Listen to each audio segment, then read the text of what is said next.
Hey fellow babies, welcome back to the Pachter Factor on SIFTD.net. SIFTD, as you know, is a subscription service, so if you're seeing this on SIFTD, thank you for subscribing. $50 a year. We also offer it for $5 a month, and there's a special promotion.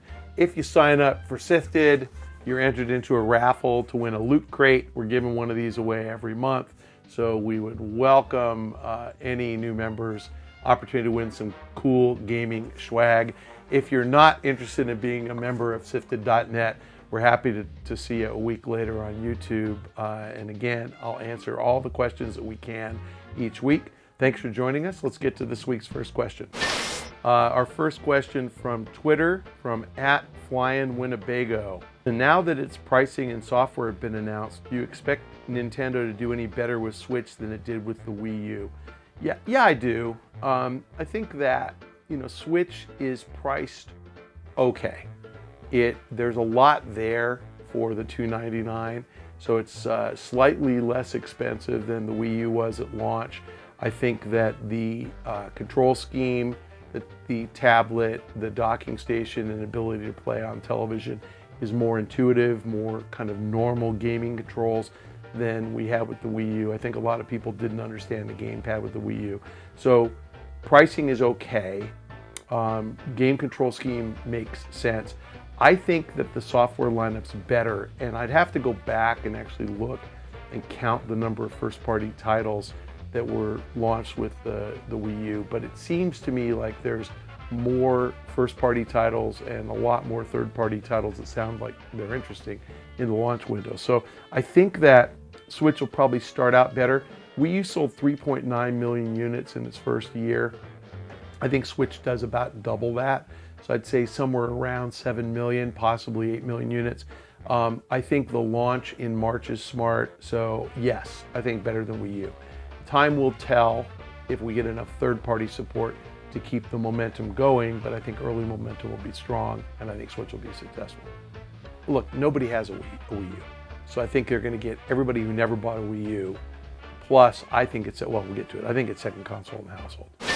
Okay, our next question comes from SIFTD, from, Frater Lee? I can't figure out this name. Frater Lee, EE. After the Switch reveal, what is your opinion of Nintendo's new president, Tatsumi Mishima? Do you perceive any noticeable difference, or will it simply be more of the same? I don't know the guy, so I hate to beat the hell out of him. I really don't know the guy. I think that, he was just a convenient replacement for Iwata-san. Iwata died relatively suddenly. We knew he was sick a year before he died, but I don't think anybody knew he was dying or expected it. And I think the company, rather than disrupt the business, decided to promote a senior guy from within. So Mr. Mishima was a head of human resources, a senior or executive vice president of the company. I don't see him doing anything differently than the path that Nintendo was on when Iwata left the company. So no noticeable difference. I can't say that any aspect of Nintendo's business has changed from Iwata's vision. I'm pretty outspoken that I wasn't in agreement with a lot of the stuff Mr. Iwata did. I think that he managed a software business that was unbelievable, but I think he lost his way with hardware with the Wii U. He clearly put us on track for the Switch, which was called the NX, and I'm certain that the plans were the same. The ultimate console was the same as he initially planned. So I think that this is sort of like Steve Jobs and the next iPhone after he died. Nobody thinks that was Tim Cook's creation. They think that was Steve Jobs. This Switch is absolutely Iwata's vision. We'll see if Mr. Kimishima can do something beyond the Switch. So let's keep the jury out on his effectiveness until, maybe 2 or 3 years from now. And I think really where we'll tell if he's effective is if he's able to attract third-party support for the Switch. If he gets Western third-party support and we see new games coming out on the Switch, even if they're on the other consoles, things like Red Dead Redemption, that would be awesome. I don't think the specs of the device allow for that, but maybe Nintendo will offer subsidies. Maybe they'll they'll fund some of the development costs to get that stuff to happen. So we'll see. Our next question comes from Twitter from @Lilip, New York City. Do you think Nintendo concentrating on motion control games once again is the right move? You know, it seems like it's an option this time. If you look at the Joy-Con controllers, they're essentially a controller broken up into two.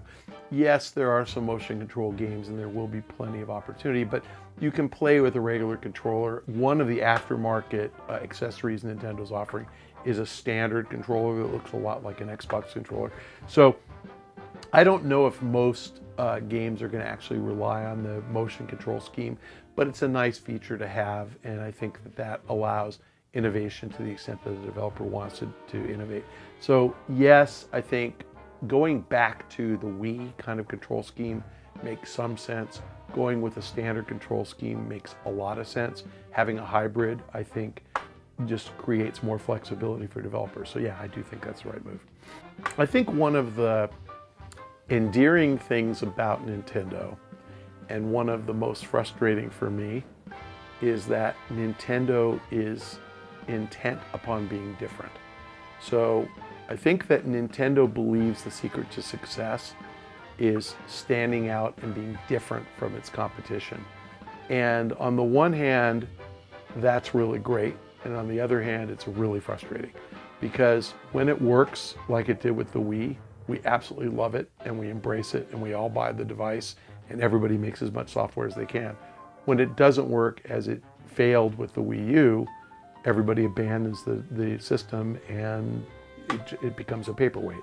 So I think that Nintendo, leading off with motion control games, I think they would love every game to have motion control, aspects to them. I don't think that they will. I don't think FIFA is going to have you going like this to move your characters or your players across the field. I don't think NBA is going to have you doing that to shoot. Possibly, but I don't expect it. I think you're going to use the same controls in sports games that you use on an Xbox or a PlayStation. So again, if the developer wants to take advantage of the motion controls, as you do with ARMS, I can't wait to milk a cow. If you're going to do that, okay, great. I think it would probably work a little better in, like a sex game or something. But no, let's see what smarter people and more creative people than I come up with, as applications to use the control scheme. If they get it right, more power to them. And if they don't, then this is really going to be an afterthought, and nobody's going to care if people will use the regular controllers. So we'll see.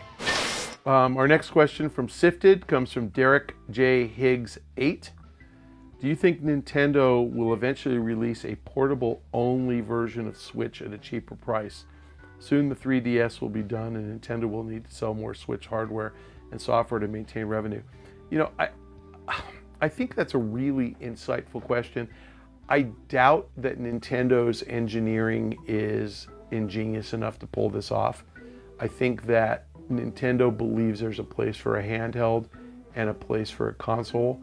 And while Switch looks like it bridges the gap between handheld and console, I think they would love to sell you a $300 Switch and a $100 3DS. So until the 3DS is, has sold its 30 or 50 million at $100 and gets replaced by either a Switch Mini, which maybe they'll do, I don't think so. And I don't think it's going to be a portable only version of the Switch. It's possible. It's entirely possible that you could do that and you could use the same software and it would work. It's, as I said, it's an insightful question because it's something I could see Nintendo doing. What I don't see them doing is eliminating the portable and going with Switch only as the only option. I think Nintendo believes there's a place for a home console and a place for a portable. And although the Switch kind of bridges that gap, I think of the Switch as a tablet as an analogy to a phone. You have both a phone and a tablet and maybe a PC and maybe a console. I think Switch is more tablet-like and a portable is more phone-like. So we'll see. Again, very, very insightful question, but I don't know that Nintendo will ever just give up on standalone portables.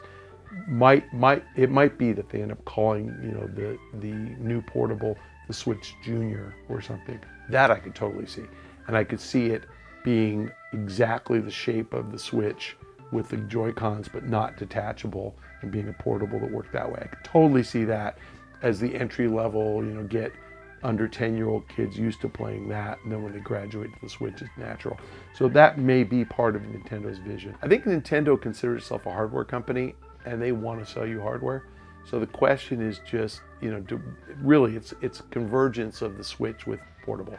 And does the Switch come down in price so fast that once it's down to $150, why even bother making a portable? That's entirely possible. Then you don't need it. And the question is, maybe the Switch becomes sold in components instead of as a package, and maybe you buy the Joy-Cons and the tablet for $200, and you pay the extra $100 for the power supply and docking station, but then you got to charge the tablet without the docking station. I mean, again. But you can already. Yeah. So possibly that's where they're headed. And when they get the tablet and the Joy-Cons down to 150, why bother selling it 3DS? I mean, I get it. That's why I said insightful question, because I don't know. I was a little surprised the Switch was so expensive, because I kind of thought they were heading that way. When they said $300, I went, maybe not. Maybe, so again, if this thing launched at $199, my answer would have been different. I would have said, absolutely, this is the new portable. And I don't know the answer, so it's a good question. Express all your preferences for all of your content, gaming and otherwise, and SIFTD will sort it for you. It's a great place to go. We're trying to produce more original content, so you're getting value for your $5 a month, and Pachter Factor is part of that. I don't benefit from it. I just want my good friend Shane to succeed, so we would love to have you join. If not, we understand, and you can watch us on YouTube a week later. Thanks for joining us on Pachter Factor. See you next week.